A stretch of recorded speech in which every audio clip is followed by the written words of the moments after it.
వి gold trusted gold buyers తాకట్టులో ఉన్న బంగారాన్ని విడిపించి ఈ రోజు ఉన్న మార్కెట్ ధరకే కొనబడును. మరిన్ని వివరాలకు సంప్రదించండి 77107720. మహారాష్ట్రలో కురుస్తున్న భారీ వర్షాలకు తోడు ఉపనదుల సంగమంతో గోదావరి ఉధృత రూపం దాలుస్తోంది. ప్రస్తుతం భద్రాచలం వద్ద గోదావరి నీటి మట్టం 51.60 అడుగులకు చేరింది. మరికొద్దిసేపట్లో 3వ ప్రమాద హెచ్చరిక స్థాయి కూడా చేరే అవకాశం ఉంది. ప్రస్తుతం ఈ అంశానికి సంబంధించి తెలంగాణ ప్రభుత్వం గోదావరి వరదల విషయంలో ఎటువంటి సహాయక చర్యలు చేపడుతోంది, ఎటువంటి దిశానిర్దేశం అధికార యంత్రాంగం చేసింది మనం తెలుసుకునే ప్రయత్నం చేద్దాం. మనకు అందుబాటులో విపత్తు నిర్వహణ శాఖ మంత్రి పొంగులేటి శ్రీనివాస్ రెడ్డి ఉన్నారు. సార్, గతంలో చూసాం 2022లో వచ్చినటువంటి వరదల తీవ్రమైనటువంటి నష్టాన్ని మిగిల్చాయి. సో ఈసారి గోదావరి వరదల విషయంలో ఎటువంటి అప్రమత్తంగా ఉన్నారు, ఎంత సన్నద్ధంగా ఉన్నారు? గడిచిన కొన్ని రోజుల నుంచి ఒక్క మన రాష్ట్రంలోనే కాకుండా గోదావరి పరివాహక ప్రాంతంలో మన రాష్ట్రానికి పైభాగంలో కూడా అత్యధిక వర్షాలు పడ్డ కారణంగా గోదావరి తల్లి ఉధృతంగా వస్తున్నది.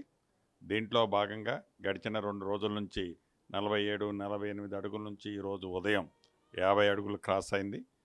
నాకు తెలిసి అధికారులతో టైం టు టైం నేనే రెగ్యులర్గా ఫాలోఅప్ చేస్తున్నాను.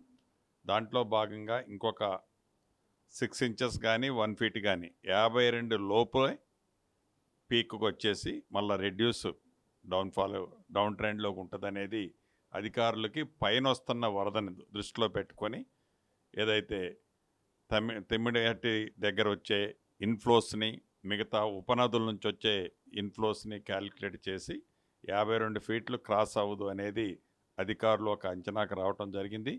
ఏది ఏమైనా ఎటువంటి విపత్తు వచ్చినా, ఎటువంటి ఉధృతంగా వరద వచ్చినా, ఇంకా లెవెల్ పెరిగినా దానికి తగ్గ చర్యలు తీసుకోవాలని ఆల్రెడీ అధికారులందరికీ కూడా ఆదేశాలు ఇవ్వటం జరిగింది. గౌరవ ముఖ్యమంత్రి రేవంత్ రెడ్డి గారు కూడా గడిచిన వారం రోజుల క్రితం ఏవైతే రాష్ట్ర వ్యాప్తంగా వితిన్ ది స్టేట్లో పడ్డ హెవీ రెయిన్స్ విషయంలో కూడా ఎక్కడన్నా విపత్తు అంటే కష్టం వచ్చినప్పుడు పోయిన ఇదే ఆగస్టు చివరిలో లాస్ట్ ఇయర్ 2024 ఆగస్టు చివరిలో కూడా ఈ ఉమ్మడి ఖమ్మం జిల్లా అటు భద్రాద్రి జిల్లా కానీ ఇటు ఖమ్మం కానీ అదే రకంగా మహబూబాబాద్ జిల్లాలో కూడా ఉధృతమైన వరదలకి చాలామంది కొద్దిగా ప్రాణ నష్టం, దాంతోపాటు కోట్లాది రూపాయల ఆస్తి నష్టం కూడా జరిగింది. అటువంటి పరిస్థితి రావద్దని అనేక లేటెస్ట్ టెక్నాలజీతో ఎక్విప్మెంట్లన్నీ కూడా ఏర్పాటు చేసి ఒక 4-5 అవర్స్ ముందే ఎక్కడైతే వాటర్ ఇన్ఫ్లోస్ ఎక్కువగా వస్తున్నాయో అక్కడ నుంచి మన దగ్గరకు రీచ్ అవ్వడానికి మినిమం 5 to 6 అవర్స్ పట్టుద్ది. అక్కడే లేటెస్ట్ ఎక్విప్మెంట్స్ పెట్టి అక్కడ ఎప్పటికప్పుడు వాటర్ లెవెల్స్ని మెజర్ చేస్తూ ఆటోమేటిక్ ఎక్విప్మెంట్ ద్వారా కలెక్టరేట్లో కూడా అది ఏర్పాటు చేసుకున్నాం.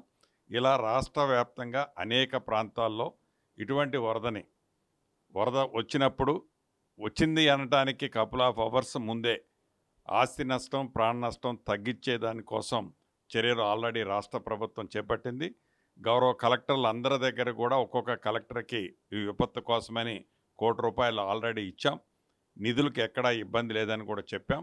ఎగ్జాక్ట్లీ ఇక్కడే ఒక ప్రధాన ప్రశ్న సార్. ప్రకృతి విపత్తులు ఎదురైనప్పుడు తప్ప మిగిలిన సమయంలో ఎప్పుడు కూడా విపత్తు నిర్వహణ శాఖపై రివ్యూస్ కానీ పెద్దగా రాష్ట్ర ప్రభుత్వాలు దృష్టి పెట్టింది లేదు. ప్రభుత్వాలు కూడా పెద్ద ఎత్తున బడ్జెట్ కూడా కేటాయించింది లేదు. సో ఈసారి ప్రభుత్వం ఏర్పాటయ్యాక ఎంత బడ్జెట్ కేటాయించారు, ఎంత నిధులు విడుదల చేశారు?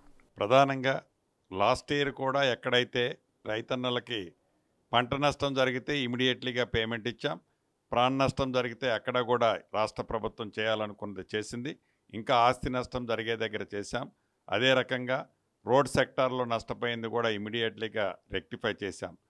ఈ ప్రభుత్వం రావటానికి ముందు ఆనాటి ప్రభుత్వం 10 సంవత్సరాల్లో కేంద్ర ప్రభుత్వం నుంచి వచ్చిన విపత్తు కోసం వచ్చిన సుమారు ఒక 1300-1350 కోట్ల నిధులు ఏవైతే ఉన్నాయో వివిధ పొద్దుల్లో ఆ డబ్బుల్ని ఖర్చు చేసి వాటికి ఎక్స్పెండిచర్స్ యూసీలు సబ్మిట్ చేయని కారణంగా అవన్నీ కూడా ఇంకా మా డబ్బే మీ దగ్గర ఉందని కేంద్ర ప్రభుత్వం ప్రశ్నించే పరిస్థితి కనిపించింది.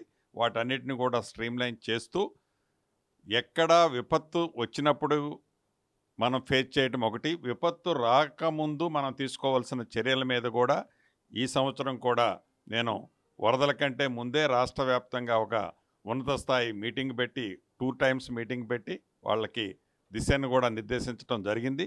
భవిష్యత్తులో ఇంకా వీటి మీద ఈ రాష్ట్ర ప్రభుత్వం విపత్తు విషయంలో నిధులు ఎంత ఇబ్బంది ఉన్నా విపత్తుల కోసం నిధులు లేక ఇబ్బంది పడ్డ పరిస్థితి రాకుండా ఉండాలనేది ఆల్రెడీ గౌరవ ముఖ్యమంత్రి గారు అధికారులకి సూచించడం జరిగింది. అదే పద్ధతిలో ఈ ప్రభుత్వం ఈనాడు నడుచుకుంటుంది. భూ సమస్యల పరిష్కారం కోసం అనేక రెవెన్యూ సదస్సులు కూడా ఏర్పాటు చేశారు. ఆగస్టు 15 కల్లా రాష్ట్ర వ్యాప్తంగా పెండింగ్లో ఉన్నటువంటి దరఖాస్తులన్నీ కూడా క్లియర్ చేస్తామని చెప్పారు. ఆగస్టు 15 ముగిసింది.